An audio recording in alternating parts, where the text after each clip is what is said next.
Love is patient and kind. Love is not jealous or boastful or proud or rude. It does not demand its own way. It is not irritable, and it keeps no record of being wronged.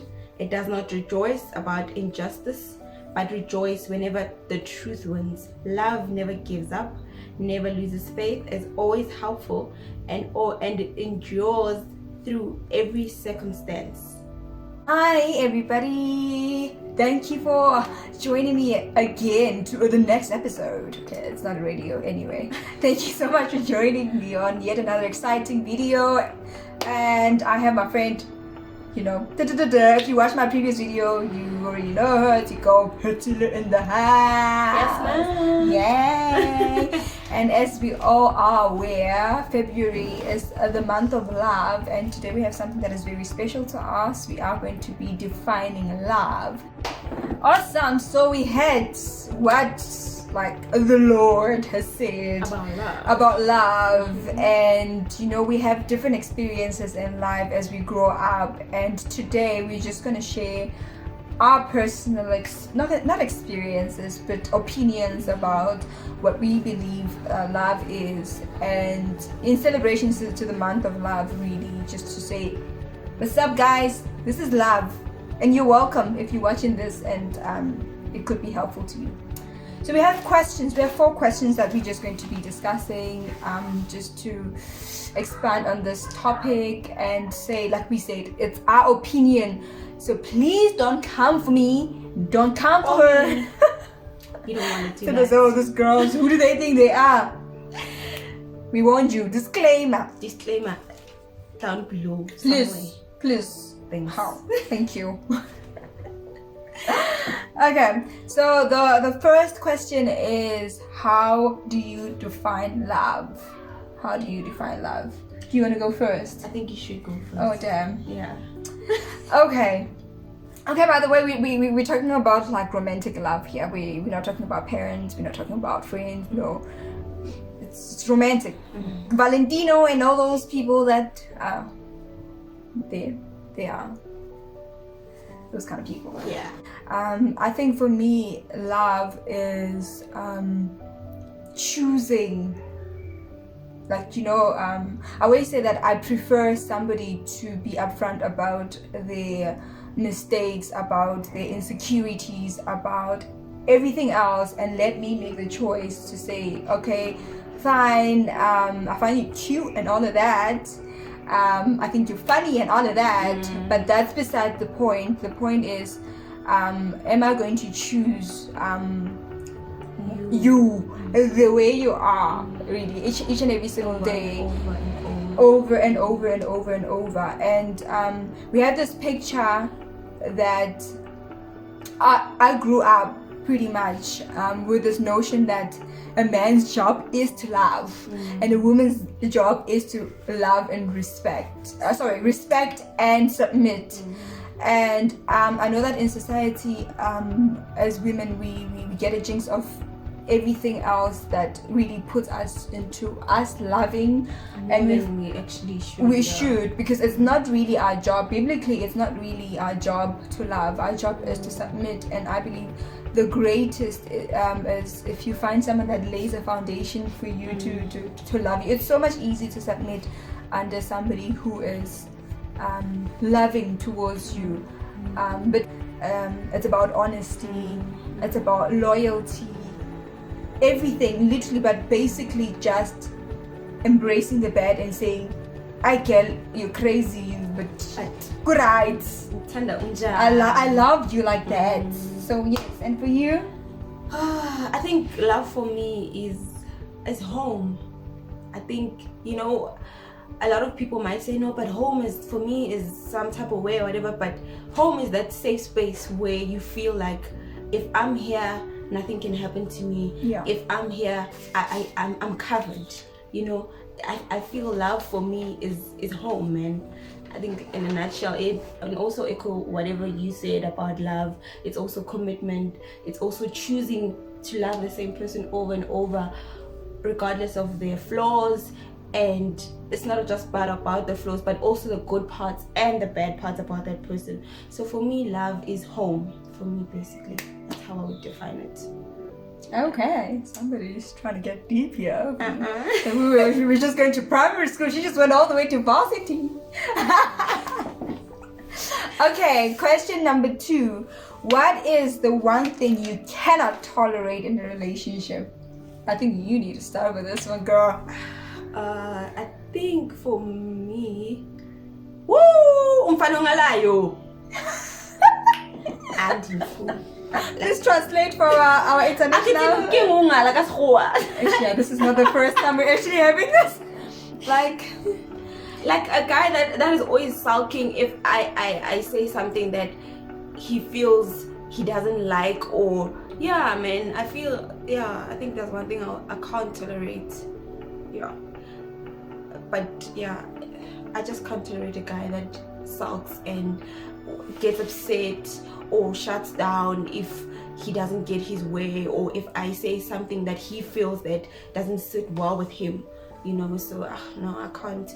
And also I can't tolerate a guy that doesn't know Jesus. I'm sorry, you gotta know Jesus. Not just know Jesus, like but no, you must have a relationship with Jesus, like you must have your own relationships. Don't rely on me to be like, let's pray, whatever. Have your own relationship with God, to say 7 o'clock is my quiet time with Jesus.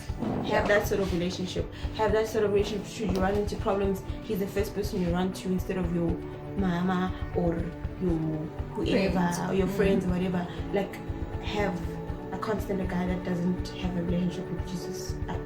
No.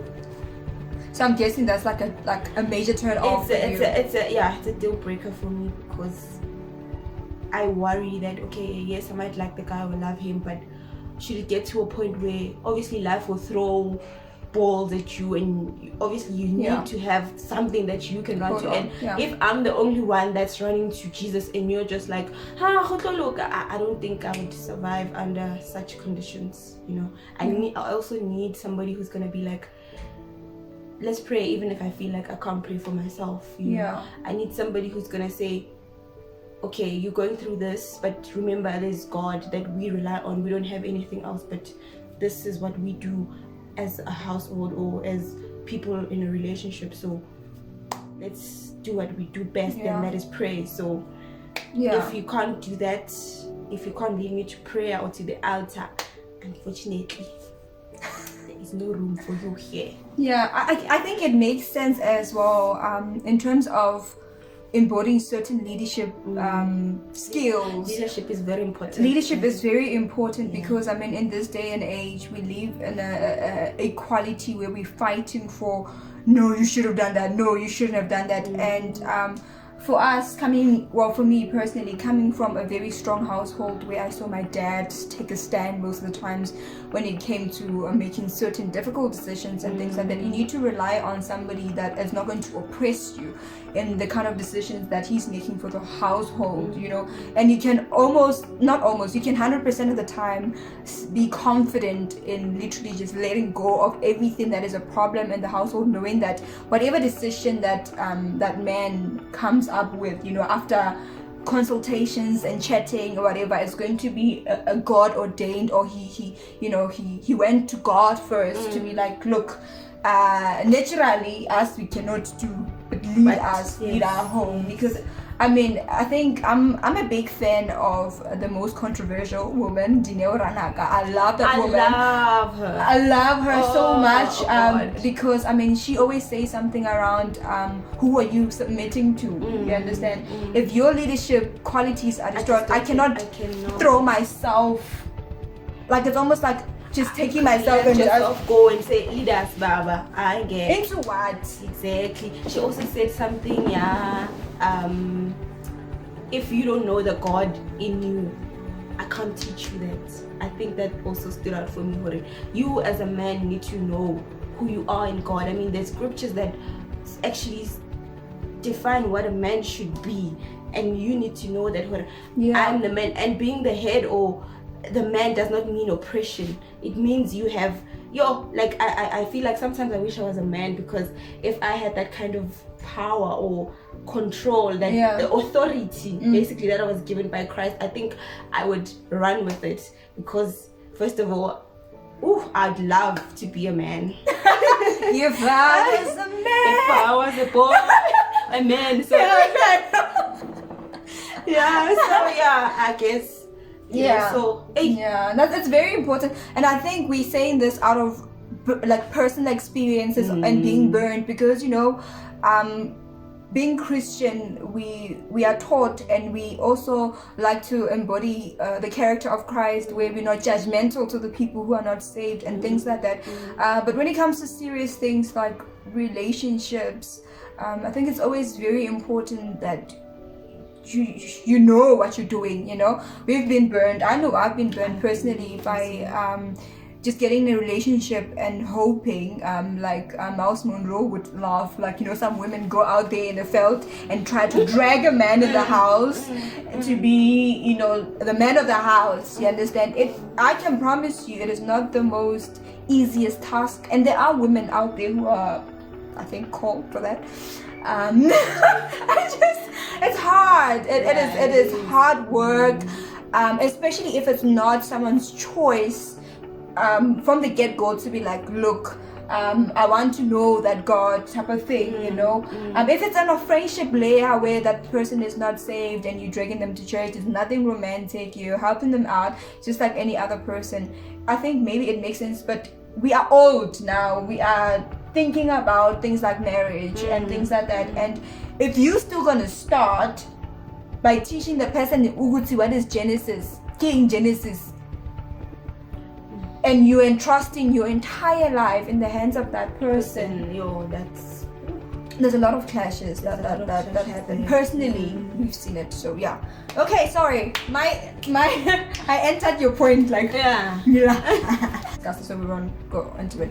But I would say respect. Respect for me, it is so important. But I guess if a person has that relationship with God, you don't worry. You won't have to worry about a lot of things. Exactly. A lot of things align properly because they have discernment in their hearts. If they're mistreating you, if they're not being respectful towards you, which for me practically in my daily living, I feel like a person who's not respectful to me is like a complete no-no. A person who's not going to be truthful to me is a complete no-no.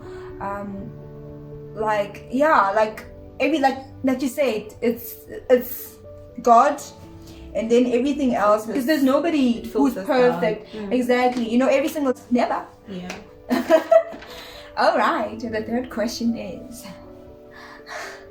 what's your take on building a man? So this is a two-part question. The one is building him spiritually, which we kind of touched on. Yeah. And number two is building him financially. Okay, I think because I've touched on the spirituality part, I'll touch on the finances part. In my experience, I don't know, man. I feel like I don't want to build a man. I feel mainly because I've done it, and I got burned for it. That's probably the reason why I don't want to find myself in that position again, because I was in it and then I got spent. So that's why I would say I don't want to, because I feel like a man that comes to you with all this, for me, I feel like a man should come to me healed, like all these things that go into a relationship. Like if you're gonna come to me with low self-esteem just because you are unemployed, I mean, those things don't define who you are. You should be able to say, I'm worth it, whether I have a job, whether I have money, whether like you need to know that you are worthy of it all. You don't need to seek validation or all these things to show, okay, I'm a man, So for me, I feel like you should know who you are without having all these titles that follow you. If you are a karabo, be a karabo that knows what I'm this and this, and all those titles that double I'm an IT technician, I'm a what, then those will fall on later. Yeah. You know, like know who you are, and then you'll be fine. Yeah. It's a very tricky question. I'd say, okay, before we get butchered because you know the society takes this topic very hectically about building a man, where even men have come across on different platforms saying how women, there's actually a word for it, are gold diggers, and all those sorts of things, you know, where they feel like women are only there for them when they have made it in life. And you know, so in defining this question, I would say it means you know, this, I think, you know, some of you who are watching can attest to saying that maybe you know of someone, even if it's through your personal experience or somebody else, that has literally just been a burden, for lack of a better word, a burden where they're always depressed, they don't have a job, they carry the load, like they put it on you, they're not willing to do anything with their lives, all of those things. That is what we mean by saying no. No, thank you. Okay guys, we have come to the end of this video. Actually, this goes on and on and on and on and on. Women are passionate about love, guys, out there, trust me. So just to shorten it a bit, I have decided just to cut this video here, and then a part 2 will be uploaded in the next couple of days, so that, you know, we continue with the conversation.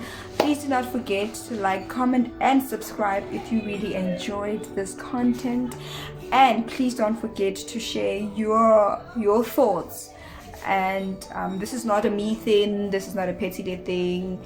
This conversation needs to go on and on and on. We need to align in a way our conversations, and understand sometimes that, you know, I come like this, you know, and somebody else comes like that. How do I meet them halfway, type of thing. And it's always exciting to know what other people believe, just so that I can better position myself in certain relationships and stuff. So your comments will be highly appreciated, and most importantly, you subscribing says, hey Nelo, I love your content, girl. I am about to like take you to the world. I want people to see more of you, and personally I really appreciate it. Thank you. Please catch us in another video. I love you very much.